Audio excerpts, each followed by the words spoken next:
আপনি শিক্ষা দেন নাই, তাই আমরা জানি না। আর আদমকে আল্লাহ শিক্ষা দিয়েছেন, তাই আদম আলাইহিস সালাম ওইগুলো বস্তুর নাম তিনি জানেন এবং তিনি বলে দিয়েছেন আঘাত করে। সুবহানাল্লাহ। তাহলে আদম সন্তানের প্রথম শিক্ষক কে হচ্ছে? আদম আলাইহিস সালামের আমাদের প্রথম শিক্ষক কে? আদম, আল্লাহ সুবহানাহু ওয়া তাআলা। রাসূলুল্লাহ সাল্লাল্লাহু আলাইহি সাল্লাম বলেন, তালাবুল ইলমি ফারিদাতুন আলা কুল্লি মুসলিম। প্রত্যেক মুসলিমের উপরে দ্বীনের জ্ঞান অর্জন করা ফরজ, হোক সে নারী হোক সে পুরুষ।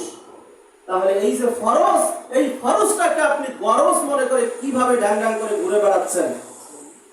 আপনার সব ব্যাপারে সময় হয়, ইসলামের কাজে, দ্বীনের কাজে, দ্বীন শিক্ষার জন্য আপনার 1 ঘন্টা সময় হয় না? ঠিক আপনাকে আপনার এই জীবন দিয়ে আপনি কি করবেন?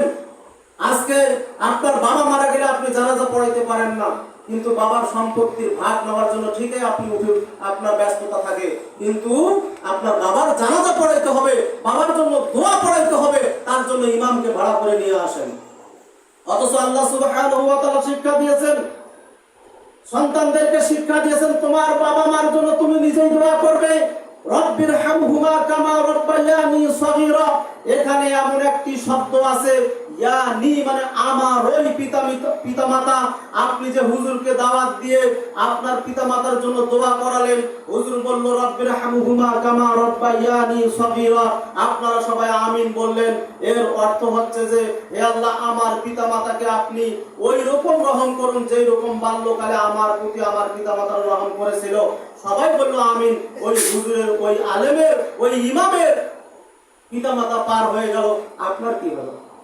হুজুর আপনার মুরগি খাইলো, আপনার গরু খাইলো, খাসি খাইলো, আপনার কাছে শেষে কড়কড়ায় 1000 টাকা 500 টাকার নোট পকেটে নিয়ে চলে গেল, তার বাম্মার দোয়া করে আপনার কি ফায়দা হলো?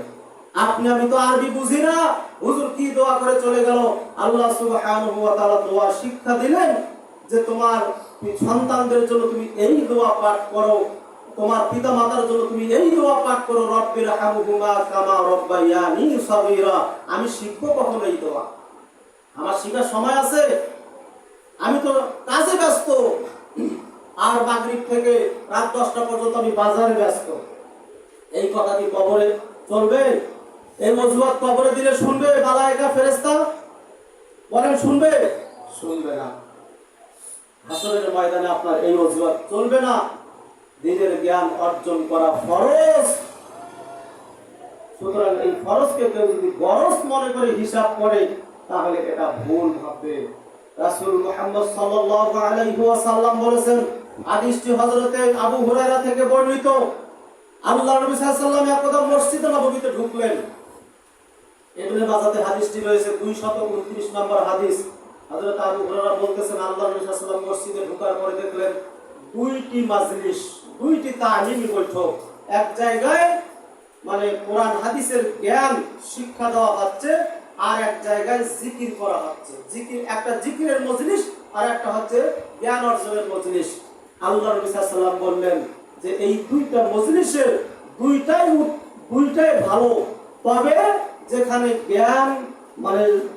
জ্ঞান অর্জন, জ্ঞান শিক্ষা দেওয়া হচ্ছে এবং কিছু লোক জ্ঞান আহরণ করতেছে, এই মজলিস সব থেকে বেশি উত্তম। বলেন সুবহানাল্লাহ।